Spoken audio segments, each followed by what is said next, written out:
MinistryMonkey.com. It's, what is it again? It's a jungle out there. We got to redo this one. Trust the monkey. Hey everyone, welcome to another Life in Student Ministry video post. My name is Tim Schmoyer and I'm hanging out with Phil here.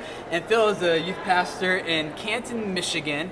And he really has a heart for new youth leaders who are just starting out in ministry and just kind of getting their feet wet. Oh, you want to share some of your story and how you got started and all this? Sure, yeah. Well, I'm really originally from the UK. I'm from London, England, and I've been over here for about 9 years. And I'm in a church plant situation, and the church has been together for about 5 years. We've been very fast growing.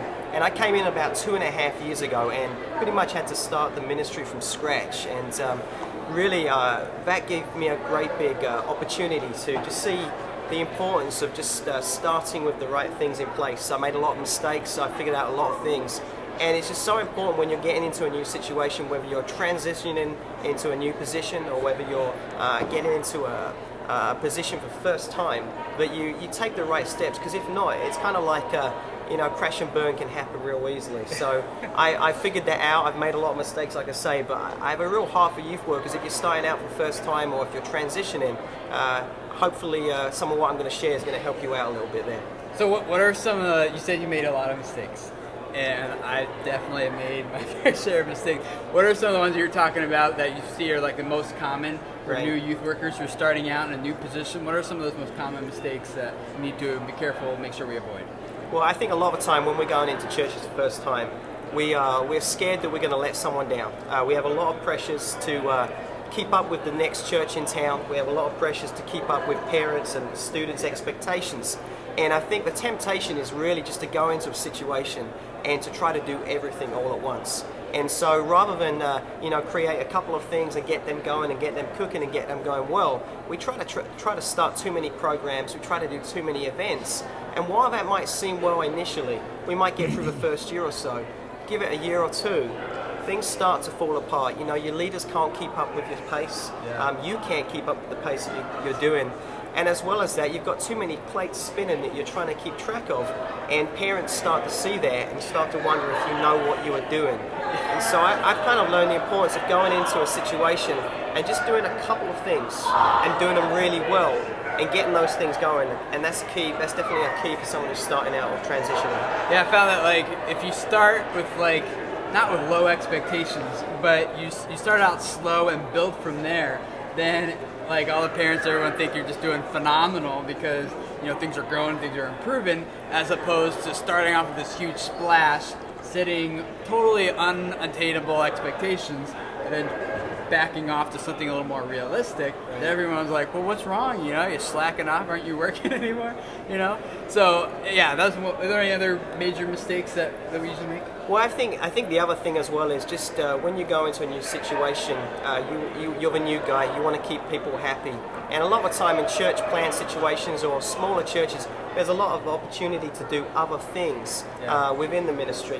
One of the things I probably figured out only just in the last year is to try to cut back on the other commitments. And I can try to keep a lot of people happy and maybe have a lot of upfront time, maybe in church, maybe preaching. I preach about every 8 weeks, which for some youth pastors, that's crazy. I preach once a year. Okay, I used to preach more than that. It used to be about every 4, 5, 6 weeks, and so now it's every sort of 2 months. But I've really cut back on a lot of things, and if you are a new guy, you've got to really realize that you can't keep everybody happy, and at the end of the day, you're either going to burn out or your youth ministry is going to stink because of it. Yeah. So it's really important to do that. The analogy I give people is I'm a tree planter, and people look at me and say, you're a tree planter? I thought you were a youth pastor. But I say, well, I'm a tree planter, and my goal is to try to plant a tree and get it growing, get it healthy, and then plant another tree. And so the analogy works this way.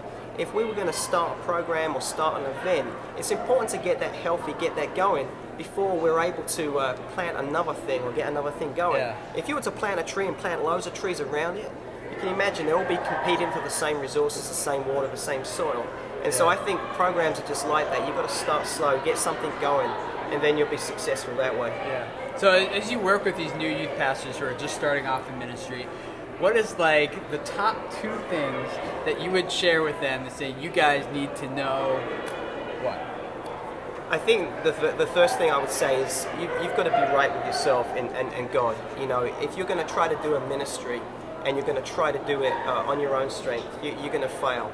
And when you come into a church and you're starting out, it's real easy just to get task focused. Yeah. And so the first thing I say to people is, do not underestimate just how important it is just to set a standard for your quiet times, to make sure that you get into a network of other youth workers who are holding you accountable, who are encouraging you, who are giving you ideas, and you can steal their ideas too. Yeah. And make sure that you've got those pieces in place. I think the second thing I probably would say to people who are starting out new is to make sure that you've got a plan that you're confident about.